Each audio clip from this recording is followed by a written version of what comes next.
Monsieur Messenger. Madame C'est Roth. bon?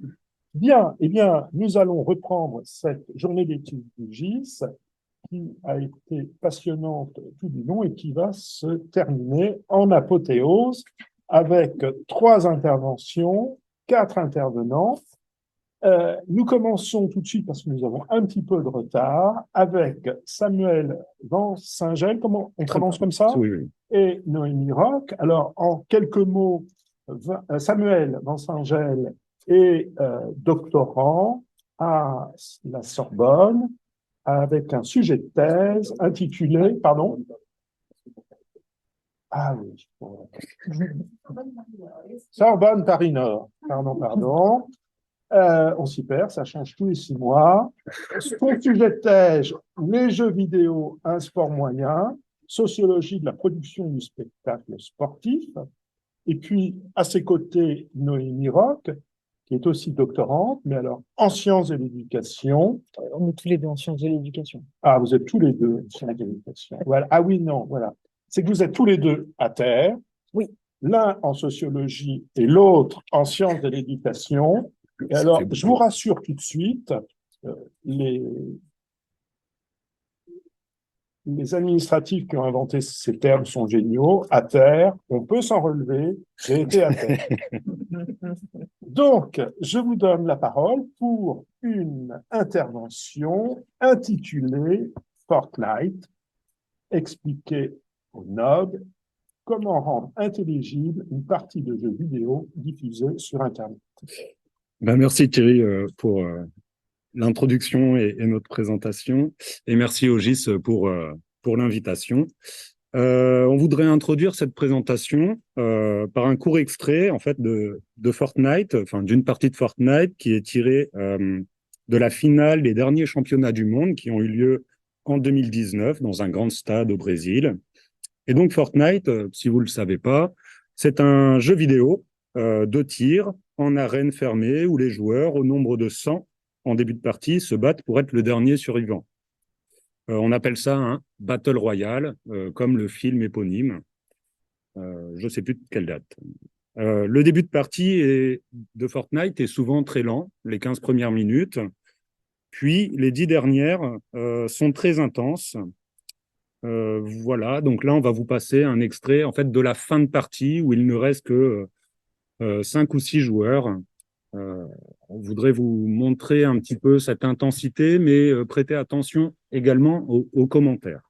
Nate, on a Boga qui est encore en vie, comme tu le disais, un gros stuff, et pourtant j'arrive pas à voir qui est à la top hauteur ici pour le moment. C'est ça, tout à fait, qui est à la top hauteur pour l'instant, il est Sam qui est super bien, Boga qui est en bas, mais vraiment, il a un stuff incroyable, il a juste 300 mats, c'est très très peu, mais par contre il a clairement les grenades pour pouvoir temporiser, et il va le tenter, il veut essayer de récupérer des mats d'un joueur qui est un petit peu en galère, il va devoir fight low ground. Qu'est-ce qu'il va faire? Est-ce qu'il va essayer de laser ce joueur là? Il tente de mettre une balle. Les petites équipes pour essayer de récupérer. Et c'est fait! Encore un nouveau kill par Boga qui vient de détruire Clix, un des meilleurs joueurs mécaniques aussi américains, mais qui s'incline contre le monstre qu'est Boga. Ouais, c'est bien les Créos qui va prendre les Boga. Ah, il est fort, hein. Qui est là? Ah là là, regardez-le. Et il est fort, il va se remettre la roue. Et encore le kick va passer encore. Il a Seth qui l'avait en tant que king tout à l'heure. Il est venu le détruire là où duel qui va se rentrer. Il est venu se faire agresser dans sa box. Mais c'est sa box. Personne ne rentrera en psalme qui va retourner au spawn. Voilà, box, kill, grenade. On n'y comprendrait presque pas grand-chose. On pourrait passer un long moment en fait à vous expliquer et vous parler de ces stratégies de Fortnite pour éluder un peu ce vocabulaire, mais c'est pas ce qu'on a choisi de faire parce que si on le faisait, en fait, normalement, on prendrait le travail de ces 2 commentateurs qu'on a entendus là. Bon, vous avez peut-être pas non plus compris en fait ce que font ces commentateurs, mais leur rôle et leur fonction est justement normalement de rendre intelligible en fait ce qui se déroule à l'écran. Malgré leur présence, donc, on n'a peut-être pas beaucoup compris si on n'est pas des initiés de Fortnite, mais ces 2 personnes utilisent donc des mots jargonneux, des anglicismes, nomment les joueurs par des pseudos, ce qui ajoute encore un peu plus de confusion en fait à l'ensemble, en plus de l'intensité de partie. Dans cet extrait, les 2 commentateurs qui officient en fait dans une des grandes web TV du streaming français, donc sur les plateformes de Twitch, sont ceux que l'on voit dans ce petit rectangle à droite pour vous aussi. Et on voit bien que leur tâche principale lors d'un championnat est de rendre compte de ce qui se passe, puisqu'ils ont une vision, en fait, qu'on pourrait presque dire omnisciente, de ce qui se passe. Et les spectateurs n'ont pas cette même vision, parce qu'en effet, eux disposent en fait de plusieurs écrans devant eux, de données et de connaissances sur les joueurs que le public n'ont pas nécessairement. Leur rôle est donc de rendre intelligible le jeu en définissant les bonnes stratégies, en les commentant, ou en tout cas celles qui sont au moins choisies par les compétiteurs, et en apportant des précisions narratives qui contextualisent l'action par rapport au temps ou aux temporalités du championnat et de la place dans le rang des joueurs. Ces fonctions de commentateur de matchs d'e-sport, compétition de jeux vidéo, sur Internet, diffèrent finalement très peu des commentateurs de matchs à la télévision, de matchs de football ou de championnats d'athlétisme ou de la pétanque. À ce titre, en fait, le commentaire de match retransmis sur Internet ou à la télévision est un temps que nous considérons ici d'intelligibilité du jeu, car c'est le cœur de l'activité des commentateurs. Comme le décrit en fait Christophe Lamoureux en 1998, le match commenté est structuré par les commentateurs au travers d'une logique de storytelling ou de narration. La rhétorique se destine soit à combler le vide en apportant des informations absentes de l'action, ce qui est une dimension en fait d'expertise, ou en accompagnant les moments d'émotion, ce qui serait plutôt une dimension ici d'animation. C'est pour cela qu'un match est bien souvent commenté par deux personnes qui peuvent se diviser en fait ce travail. Alors, si les matchs qui sont commentés par des professionnels à la télé ou sur Internet suivent effectivement des logiques similaires, notre proposition, en tout cas notre présentation ici, va être d'investiguer ces dimensions d'expertise ou d'animation, on va voir cette tension-là, au travers de portraits de créateurs de contenu sur les plateformes en ligne. Car donc, sur des plateformes comme Twitch ou YouTube, on n'a pas seulement des professionnels que vous avez comme ceux que vous pouvez voir ici, c'est-à-dire qui sont employés par une structure, qui ont aussi des manières de s'habiller qui rappellent énormément toute l'esthétique des commentateurs sportifs plus traditionnels. Mais au contraire, ces plateformes, Twitch, YouTube, TikTok, invitent tout à chacun, n'importe qui, vous, moi, les enfants, comme nous allons le voir, à montrer leur partie et à parler de leur partie. Donc, on sait aussi que les créateurs et les créatrices de contenu qui parviennent à se professionnaliser sur ces plateformes sont ceux et celles qui vont s'appuyer sur une narration de soi qui est forte et qui vont essayer de se présenter comme authentique. Or, donc, la masse de création de contenu sur Fortnite, ne suit pas forcément cette logique de production professionnelle que les commentateurs de tournois ont, ni nécessairement n'adoptent des stratégies de présentation de soi, comme on va le voir. Donc, dans cette communication, ce sera autour de 4 portraits que nous allons ici travailler. 2 professionnels qui sont issus de l'enquête ethnographique de Samuel et 2 très amateurs qui sont issus de mon propre terrain d'enquête. Cette comparaison va nous permettre, en premier lieu, de souligner comment est-ce que les dimensions d'animation et d'expertise peuvent entrer en conflit, être une tension dans ce travail de création de contenu, et ensuite que ces contenus vont servir non seulement à attirer une audience, mais aussi pour les contenus les plus amateurs, pour les producteurs de contenus les plus amateurs, vont être en fait une forme de pratique du jeu, qui va être certes vectrice d'apprentissage, mais aussi de performance, d'une expertise, d'une virtuosité, une expertise et une virtuosité qui est très rentable sur la scène locale, c'est-à-dire comment est-ce qu'on peut briller auprès de son groupe de copains parce qu'on a une chaîne YouTube. Donc voilà, pour cette communication, ce sera 4 créateurs de contenu. En première partie, on va vous présenter de manière un peu globale leur parcours de créateurs, et dans une seconde partie, on va vraiment se pencher précisément sur leur manière de faire, sur leur manière de créer. Donc, en première partie, l'étendue des profils donc, de créateurs de contenu sur Fortnite. Là, on se restreint, bien entendu, aux créations et aux contenus en fait, francophones. On n'est pas allé voir les contenus internationaux, même si sur mon terrain, j'ai pu le voir, et il y a des fortes ressemblances. On peut voir en fait un espace en ligne qui se partage sur plusieurs réseaux sociaux, numériques et plusieurs plateformes. Donc, la diffusion des contenus semble se faire principalement sur Twitch et YouTube, mais il faut noter que de nombreux créateurs, on parle au masculin ici, puisque en fait c'est très souvent des hommes, à 90%, éditent des vidéos courtes, des shorts, sur des réseaux comme TikTok, YouTube ou Twitter, ou X maintenant. Pour les professionnels, ou ceux qui sont en voie de professionnalisation, il s'agit là en fait d'une stratégie très classique d'éditer des shorts pour gagner de l'audience, car les spectateurs peuvent ainsi être amenés à se fidéliser en circulant de réseau en réseau ou de réseau en plateforme. Poursuivre donc l'actualité des créateurs et des créatrices. Du côté des créateurs, c'est un moyen en fait de rentabiliser également la production d'un contenu en le diffusant à moindre frais ou à moindre coût de transformation sur différentes plateformes et donc potentiellement d'en tirer un profit, parfois économique, selon le nombre de vues. Donc c'est ce que j'ai pu observer pour les 2 portraits tirés de mon corpus. Donc par exemple, il y a Flake, qui a 22 ans, qui fait partie des meilleurs joueurs mondiaux. Même, c'est le premier Français selon un classement sur un site internet spécialisé de Fortnite. Il joue pour l'équipe professionnelle Soleil. J'ai anonymisé tout ça, bien sûr. Depuis 4 ans, Flake et ses coéquipiers et tout un nombre de joueurs professionnels sur ce jeu vidéo ne peuvent pas en fait tirer un revenu régulier des gains de tournoi. Et c'est pour ça qu'ils sont entrés dans ces entreprises de diffusion, enfin, ces entreprises d'équipes professionnelles qui leur permettent en fait d'avoir une web TV pour diffuser régulièrement, donc même quotidiennement, des matchs. Flake, il a également, à côté de cette diffusion sur Twitch quotidienne, une chaîne YouTube personnelle où il poste en fait principalement les vidéos de succès en tournoi. Quant à Mota, mon second joueur de mon corpus, il a 21 ans et il connaît son petit succès sur Twitch et TikTok en 2023. Ça fait, lui, 3 ans et demi qu'il commence à créer du contenu. Il a d'abord commencé en amont depuis 8 ans sur sur Minecraft, pardon, mais il a abandonné ça pour entrer en 2019 sur Fortnite.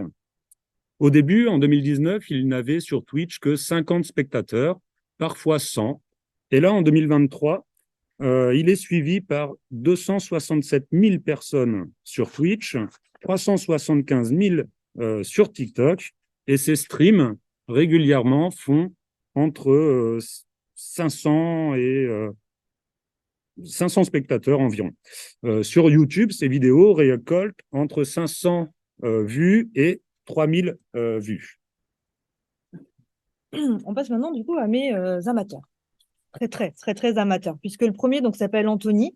Anthony a 11 ans et il est en 6e. Il possède une chaîne YouTube sur laquelle il met en ligne, au moment de l'enquête, de manière très régulière, la captation de ses parties de Fortnite, ces parties qu'il joue avec ses copains.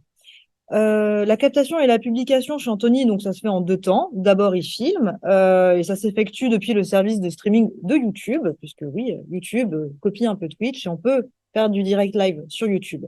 Alors, il lance cette captation, tous les copains sont déjà connectés, etc.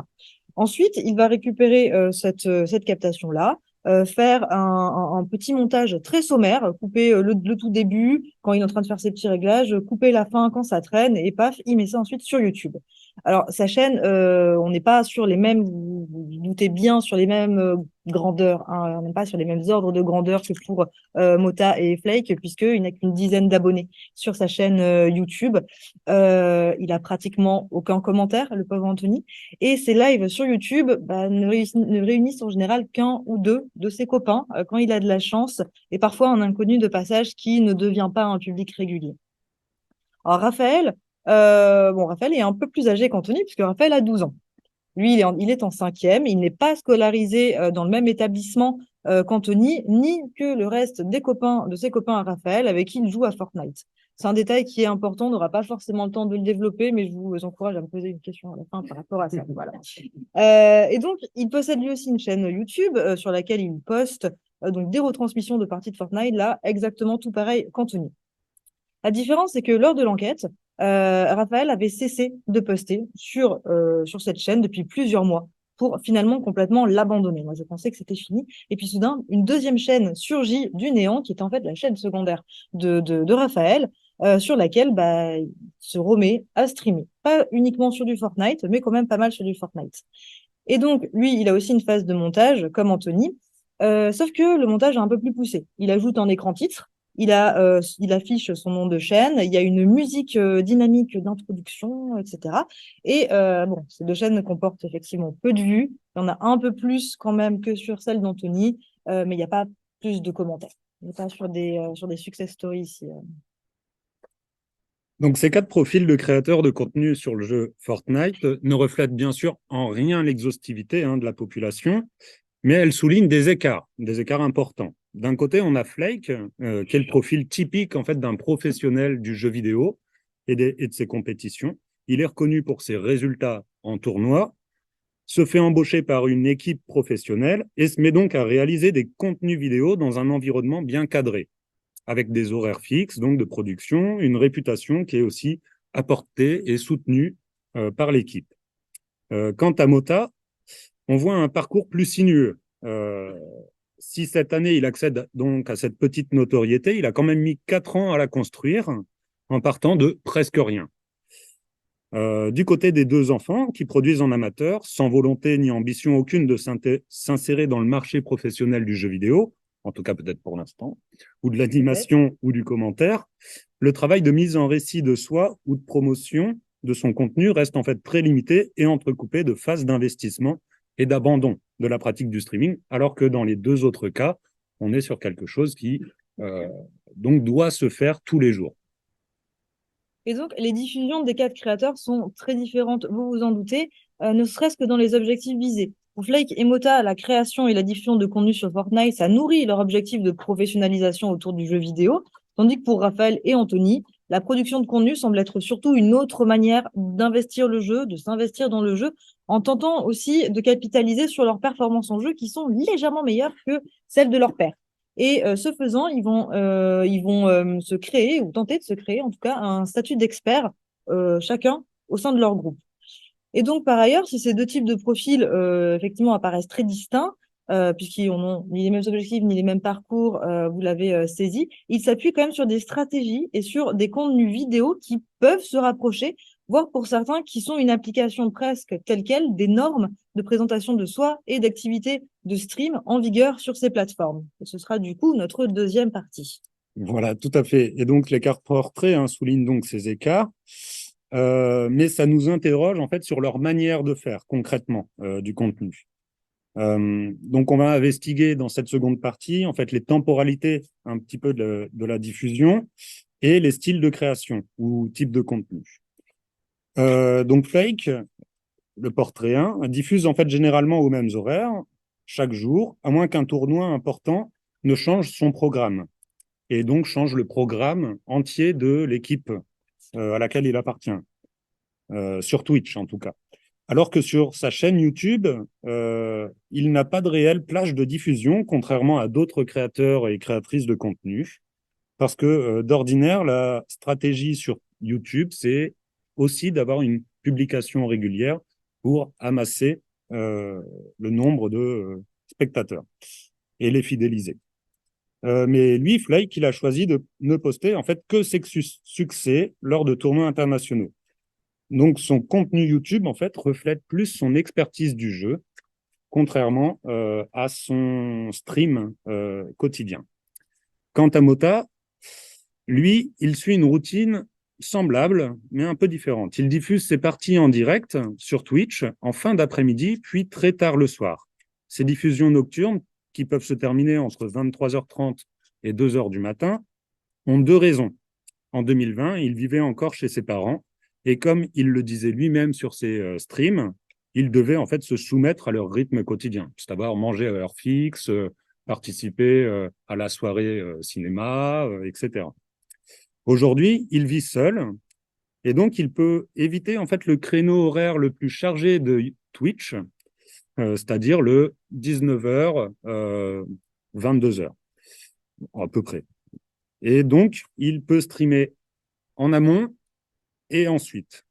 Sur YouTube, Mota a d'abord commencé à diffuser des compilations assez courtes de 5 à 6 minutes de ses meilleurs moments en partie pour montrer en fait une forte expertise. Et aujourd'hui, depuis qu'il a le plus de vues, il met également, comme Flake, des moments des parties entières de tournois. Alors, quant à Anthony et Raphaël, ils ne diffusent que ponctuellement et c'est toujours via YouTube. Alors, ils connaissent Twitch, mais ils fréquentent très très peu cette plateforme, majoritairement parce que ce sont deux enfants qui ont des temporalités contraintes. C'est-à-dire qu'au sein de leur foyer, ils ont un temps d'écran autorisé à ne pas dépasser par jour ou par semaine. Ils sont à l'école toute la journée et en plus, ils ont plusieurs activités extrascolaires, ce qui a forcément tendance à complètement contraindre leur emploi du temps et ils ne peuvent pas, voire parfois ne voient même pas l'intérêt de se rendre disponible pour suivre les streams de leurs joueurs préférés ou de leurs streamers préférés. En revanche, YouTube est beaucoup mieux inséré dans leurs habitudes de consommation, tout en proposant un service de streaming, ce qui explique qu'on retrouve ces enfants sur YouTube et non pas sur Twitch, qui est pourtant la plateforme de streaming. Donc, concernant les styles de création et les types de contenu, on commence à le comprendre là au travers des différentes temporalités de diffusion. Le style et les types de contenu vont donc varier en fonction des périodes, des contraintes, mais des parcours aussi des créateurs. Plus précisément, ces contenus diffèrent également par rapport aux situations personnelles et professionnelles des créateurs. Pour Flake, en fait, rien ne bouge, ou presque. Ces contenus sont sensiblement identiques depuis 3 ans. Il jouit donc de cette popularité et réputation par sa position et son statut qu'il a acquis dans le petit monde de Fortnite. Dans ses diffusions en direct, il se prête en fait au jeu plus qu'à montrer ses capacités. Cela lui permet en fait de casser la routine et la répétitivité de sa double activité, à savoir de joueur, où il doit s'entraîner, être très régulier, et de stream.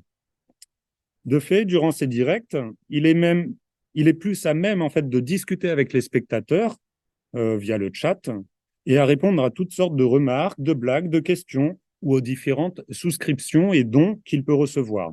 Son style donc de streaming, c'est plus celui d'un animateur et il reste léger en cela. Quelques insultes peuvent fuser, surtout lorsqu'il se fait éliminer d'une partie. Au contraire, pour Mota, dont la situation professionnelle est incertaine dans cette création de contenu, sa ligne de conduite a beaucoup changé en 4 ans. Ses premiers streams, lorsqu'il avait 50 spectateurs, sont en fait très silencieux. Il n'y a aucune insulte. Il répond poliment à quelques questions qu'on lui pose, etc. Tout semblait fait pour qu'il reste concentré sur la réalisation d'une performance. Son objectif était donc de montrer qu'il maîtrisait le jeu. Par moment, il pouvait ainsi ajouter une caméra qui montrait seulement ses mains et son clavier et sa souris, comme le font en fait quelques professionnels parfois. Et il y a toutefois une différence majeure avec ces autres professionnels. Mota ne mettait pas sa caméra pour montrer sa tête. Et il le fait maintenant qu'il a beaucoup plus d'abonnés. Pour Flake, on ne voit pas ou peu de contenu informatif. Soit il anime son créneau horaire de diffusion en direct, soit il fait de la démonstration de ses performances en tournoi. Pour Mota, ses streams sont parfois ponctués de séances d'échauffement au début, ou lorsqu'il n'est pas bien concentré, comme il peut le dire. Il revient donc vers des niveaux d'entraînement pour reprendre la main. Mota, plus que Flake, donc, est alors régulièrement sollicité par ses spectateurs pour quelques conseils sur le jeu. Comment s'améliorer, quelle map pour s'entraîner, quelle est la meilleure stratégie, quels sont les meilleurs raccourcis de clavier, etc. Donc, je vais aller un petit peu plus vite pour des questions de temps juste là, mais comme ça, au moins, ça va vous le résumer, ça va être bien aussi. Alors, les dispositifs qu'utilisent Raphaël et Anthony sont les mêmes, il n'y a pas de caméra, on est sur la même plateforme, il y a un micro, leurs groupes de pairs sont entièrement masculins, ils jouent tous presque uniquement à Fortnite, ils ont très peu d'audience, etc., etc. Par contre, leur manière d'animer, entre guillemets, d'animer, est vraiment très, très différente. Donc, pour le dire vite, Anthony, c'est un peu le silencieux. Il va s'adresser juste à peine à ses copains. Il va répondre de temps en temps à quelques commentaires quand il y en a sur le chat. Mais ses interactions sont vraiment minimes. Et c'est majoritairement des interactions à destination de ses camarades de jeu, des indications de jeu, je suis là, j'ai plus de munitions, GG pour dire bien joué, etc. À la fin de ses vidéos, il reste silencieux, il ne dit pas la phrase traditionnelle abonnez-vous, ça il écrit par contre en description de vidéo. Raphaël, c'est beaucoup plus et beaucoup plus prolixe. Il parle beaucoup plus. Euh, il coupe très facilement ses copains lorsque ces derniers sont en train de parler, ça ne le gêne pas. Il est force de proposition, c'est lui qui décide où les copains vont aller, quelle stratégie ils vont employer. Il rappelle aussi à l'ordre les autres joueurs parce qu'il trouve qu'ils ne sont pas assez bons, en disant tu es nul, etc. Donc vraiment, il sait très bien ce qu'il veut et comment le dire, Raphaël. Il utilise évidemment un langage qui est ordurier et transgressif, comme tous ses copains, ça dit des gros mots, ça se dispute. Rien de très très étonnant dans un jeu de garçon, on va dire. Ce qui est par contre assez intéressant ici, c'est que Raphaël, lui, au contraire, il va utiliser ce que les streamers et commentateurs pros utilisent, c'est-à-dire vraiment les phrases rituelles. Par exemple, il ouvre toutes ses vidéos par Salut à tous, c'est Raph du 13 2010, etc. Parfois accompagné d'une recontextualisation de la vidéo. On se retrouve aujourd'hui sur Fortnite, comme d'habitude, avec Soso et Dab, etc. Il explicite beaucoup plus aussi ce qu'il est en train de faire, surtout quand quand on lui demande en commentaire dans le chat, là, grand plaisir, il raconte, il raconte, il raconte. Dernier point, par contre, où ces deux enfants se ressemblent pour le coup, c'est qu'ils vont vraiment utiliser un vocabulaire idoine à Fortnite, qui est en plus parfois utilisé, qui est parfois récupéré d'autres types de jeux, comme le terme tilté, qui est récupéré du poker, le terme de Bambi, qui est une référence à Disney et qui est une insulte, etc. Donc là, on passe très vite à la conclusion. Pour synthétiser, on a voulu, en fait, dans cette présentation, faire jouer un peu ces deux archétypes entre expertise et animation. Donc, au travers des quatre portraits, on a donc investigué ces manières qu'ont les créateurs de contenu sur Fortnite, très différents, pour diffuser leurs parties de jeu sur Internet. Mais diffuser ces parties en ligne aux yeux d'un public implique qu'en fait, donc, cette tension entre ces postures d'expertise et d'animation. Dans les profils étudiés, on peut voir que ces différences se font jour dans les types de contenus et selon les plateformes. En direct sur Twitch, Flake est plus animateur, tandis que Mota, lui, il est plus expert. Sur YouTube, les professionnels proposent un contenu d'experts. Cela rejoint en fait une stratégie bien visible et bien connue de ces professionnels créateurs.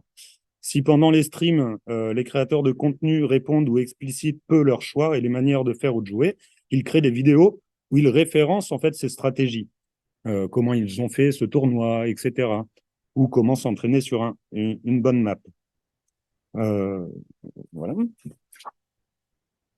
Et donc, le mot de la fin pour moi, donc c'est ces deux idéotypes d'animation expertise. Ça nous permet ici, non pas exactement de vous expliquer comment, pas à pas, tel un tutoriel, on rend lisible un jeu vidéo, mais au contraire, comment peut être produite cette lisibilité en fonction des différentes contraintes matérielles, des conditions d'insertion sur un marché de l'emploi, en tout cas une professionnalisation en cours dans le milieu du jeu, ou du côté des enfants, où ici, il n'est pas question de stratégiquement parler du jeu, mais au contraire de performer son expertise en récupérant ce que font les plus grands, en incorporant ce type de normes et en mobilisant des marques extérieures de virtuosité comme les skins, on n'a pas eu le temps d'en parler, c'est pas très grave, ou la maîtrise de ce vocabulaire dont je parlais tout à l'heure, puisque évidemment les enfants ne peuvent pas se prévaloir ici d'une technicité spéciale en jeu. On allait vite. Merci pour Merci beaucoup. votre attention.